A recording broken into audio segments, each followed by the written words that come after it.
सगळे असे सांगत असतात, की इंटरव्ह्यूचा अनुभव फार एकदम असा म्हणजे थोडासा अ, काय प्रश्न विचारतील, टेन्शनचं काम असतं किंवा विद्यार्थ्यांना समजत नसतं, की कशा पद्धतीनं त्याला सामोरं तुम्हाला असा काही त्यात अनुभव आला का? तर पहिलं तर असं आहे, की यू-पी-एस-सीचा इंटरव्ह्यू आपण म्हणतो, की खूप एक अवघड अशी प्रोसिजर आहे. हं, तर अशी ती फार अवघड प्रोसिजर नाहीये. हं, ते इंटरव्ह्यूच्या माध्यमातून 5 सीनियर जे ब्युरोक्रॅट आहेत, ते तुमची पर्सनॅलिटी जाणून घ्यायचा प्रयत्न करत हं. असतात आणि तेही सुरुवातीला सांगतात, की हा एक इंटरव्ह्यू किंवा प्रश्न उत्तर नाहीये.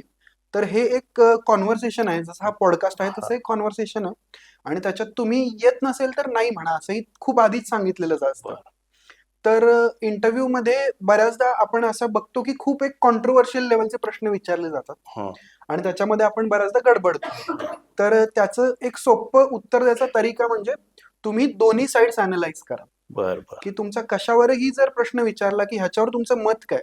तर एकच सरळ एकाच बाजूने उत्तर देण्यापेक्षा त्याच्या दोन्ही बाजू सांगा. कारण तुम्ही शेवट पुढे जेव्हा एक कलेक्टर म्हणून किंवा एस-पी म्हणून जॉइन कराल, हं.